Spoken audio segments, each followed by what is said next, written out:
رابعہ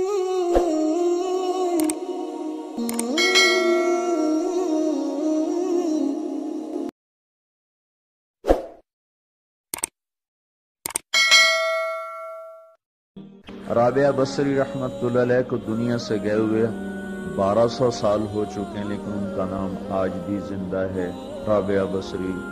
گلگت کی عورتوں کو بھی پتہ ہے رابعہ بصری کوئی بڑی اعلیٰ درجے کی خاتون تھی، پنجاب کی عورت کو بھی پتہ ہے، عرب کی عجم کی عورتوں کو پتہ ہے رابعہ بصری نہ کوئی شہزادی تھی، نہ کوئی ملکہ تھی، نہ کوئی وہ خوبصورت تھی، نہ کوئی خاندانی تھی، بلکہ عورت ہونے کے لحاظ سے ہر عیب اس میں تھا۔ خاندان اچھا ہونا چاہیے تو وہ غلام تھیں، باندی تھی، شکل اچھی ہونی چاہیے تو وہ بدصورت تھیں، کالی تھی۔ پہ چلو شکل بے کیسی ہو، خاندان کیسا، اولاد کے قابل تو ہو، رابعہ بصری اولاد کے قابل بھی نہیں تھی، بانج اس کو کہتے ہیں، جو عورت اولاد کے قابل نہ ہو اس کو اردو میں بانج کہتے ہیں، عربی میں عقیم کہتے ہیں، آپ کی زبان میں بھی کچھ کہتے ہوں گے، ہیں؟ شونی تھی۔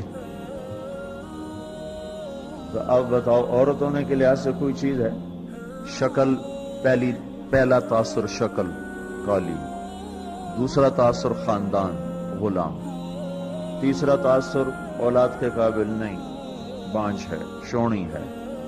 تو 1200 سال کے بعد میں گلگت میں کیوں اس کا نام بلند کر رہا ہوں؟ میں نے کسی بادشاہ کی بیوی کا نام تو نہیں لیا، سکندر کی بیوی اور بنو امیہ اور بنو عباس کی ملکہ اور بیگمات، ان کے نام تو نہیں لیے، میں کہہ رہا ہوں رابعہ بصری۔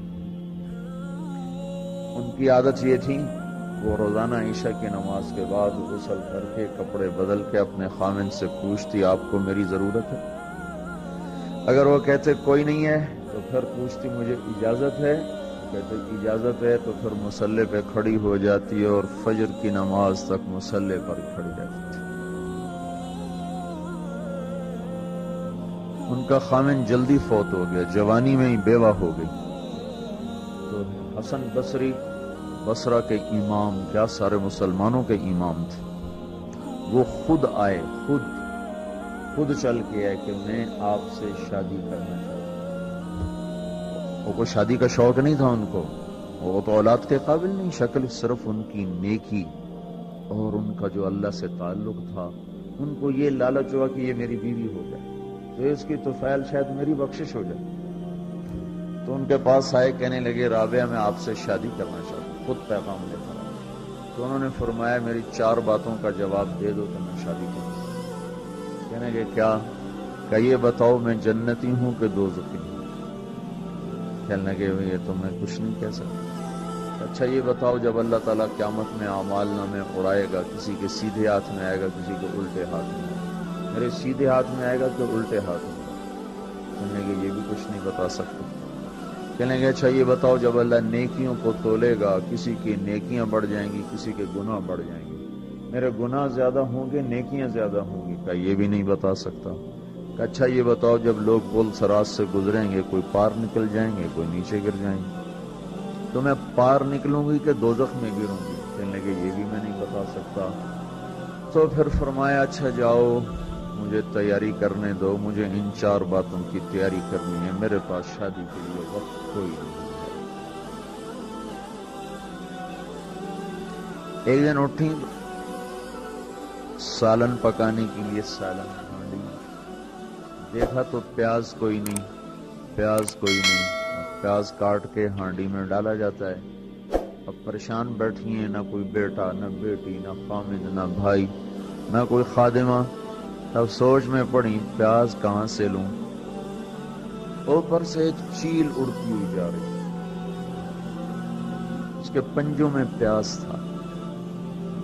جب وہ اوپر آئی ہے تو اس کے پنجے چھوٹے اور پیاز سیدھا رابعہ بصری کی گود میں آ، جو ہم سے دوستی لگاتے ہیں ہم پرندوں کو ان کا خدمت گزار بنا دیتے ہیں۔ ہاں، جو اللہ سے دوستی لگا لیتے ہیں اللہ دنیا ان کے لیے مسخر کر دیتے ہیں، اللہ دنیا ان کے پاؤں میں ڈال دیتے ہیں۔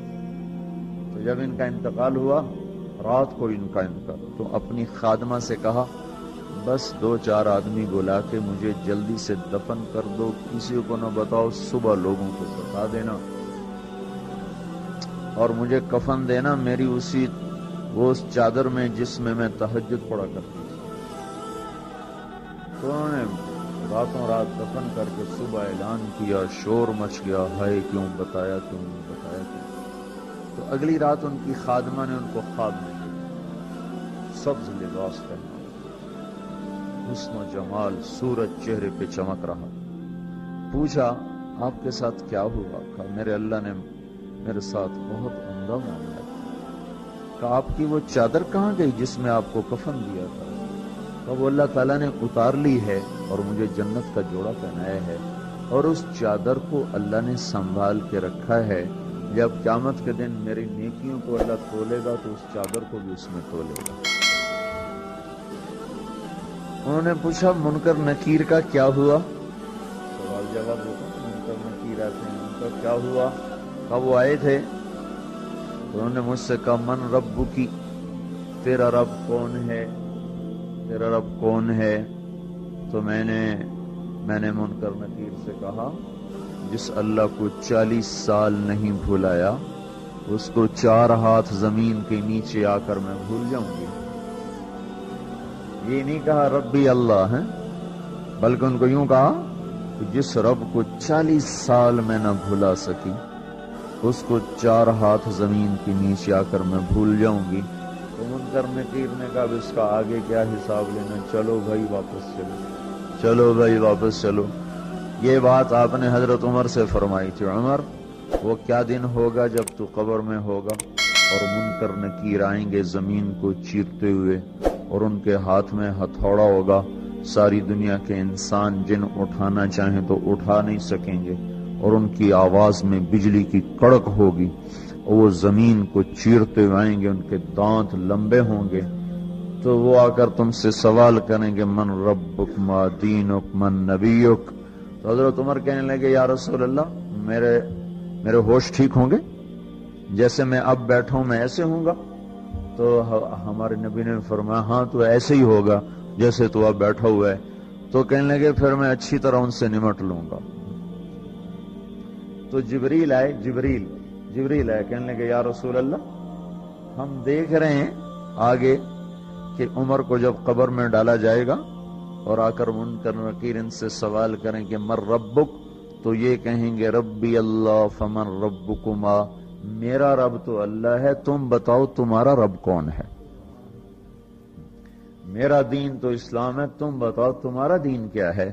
تو وہ منکر نکیر کہیں گے عجیب بات ہے، ہم تمہارا حساب لینے آئے کہ تم